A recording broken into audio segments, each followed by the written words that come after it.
Ang panahon ng pag-usbong, ang Pilipinas bilang guro ng Asya sa pagtatanim.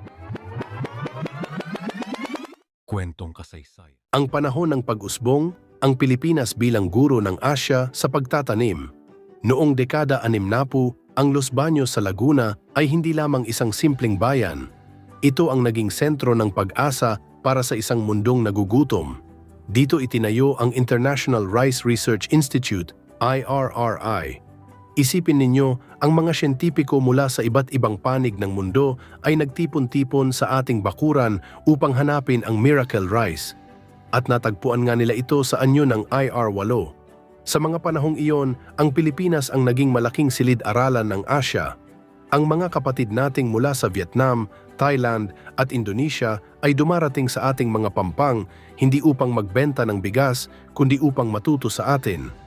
Pinapanood nila kung paano natin ginagamit ang mga bagong binhi, kung paano natin inaayos ang mga patubig, at kung paano natin pinayayabong ang ating mga lupain. Tayo ang huwaran, tayo ang pinuno. Noong 1973, inilunsad ang programang Masagana 99. Sa ilalim ng Administrasyong Marcos Sr., naging layunin ng bansa na bawat ektarya ay magluwal ng 99 na kaban ng palay. At sa loob ng ilang taon, tila nakamit natin ang pangarap. Mula 1,177 hanggang 1,178, ang Pilipinas ay hindi na lamang sapat ang pagkain. Tayo ay nagluluwas na ng bigas sa ibang bansa.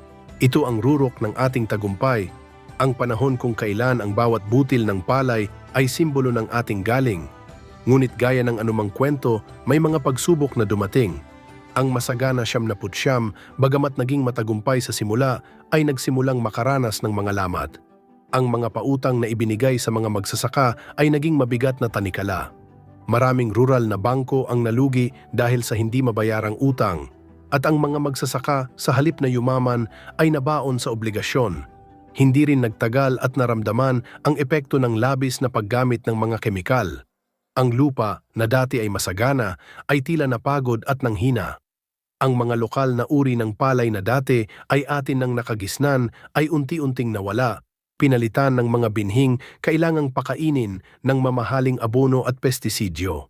Dagdag pa rito, ang ating mga institusyon ay tila nawalan ng pokus. Ang mga eksperto sa agrikultura ay napalitan ng mga taong mas bihasa sa politika kaysa sa pagsasaka. Ang suporta para sa maliliit na magsasaka ay unti-unting naging pira-piraso habang ang mga karatig bansa natin ay patuloy na nagbubungkal at nagpaplano. Habang tayo ay abala sa ating sariling mga suliranin, ang ating mga karatig bansa ay hindi tumigil. Ang Vietnam, na dati ay lugmok sa digmaan, ay nagising at nagpatupad ng mga radikal na reforma. Ang kanilang gobyerno ay nagbuhos ng matinding suporta sa agrikultura, na tila ba ang bawat butil ng bigas ay isang bala para sa kanilang ekonomiya. Ang Thailand naman ay naging matalino sa pagpili ng kanilang mga pananim at sa pag-aayos ng kanilang mga sistema ng irigasyon. Sila ay nagpukus sa kalidad at sa pandaigdigang merkado. Ang kanilang mga heograpiya, ang malalawak at patag na mga lupain na dinadaluyan ng malalaking ilog, ay naging bentahe nila laban sa ating watak-watak na mga isla. Pagsapit ng taong 2021, isang masakit na katotohanan ang bumulaga sa atin. Naungusan na tayo ng Vietnam sa per capita GDP. Ang bansa na dati ay pumupunta rito upang matuto ay siya na ngayong pangunahing pinagkukunan natin ng bigas. Ang ating mga mag-aaral ay naging mga higante na sa larangan ng agrikultura habang tayo ay naiwang nakatingin sa ating mga lumang tropeyo. Ngunit ang kwento ng agrikulturang Pilipino ay hindi pa tapos. Ang ating mga lupa ay narito pa rin, naghihintay ng tamang kalinga. Ang ating mga magsasaka ay nananatiling pinakamasipag sa mundo sa kabila ng lahat ng hirap. Ang aral ng ating kasaysayan ay malinaw. Hindi sapat ang maging una, kailangang maging matatag at mapanuri sa bawat hakbang. Ang muling pagbangon ay hindi lamang tungkol sa pagbabalik ng Masagana 99, kundi sa pagbuo ng isang sistemang tunay na kumakalinga sa magsasaka, nagpoprotekta sa kalikasan at gumagamit ng siyensya para sa kabutihan ng lahat. Sa bawat pagsikat ng araw sa ating mga bukirin, may pagkakataon pa tayong muling isulat ang ating kwento.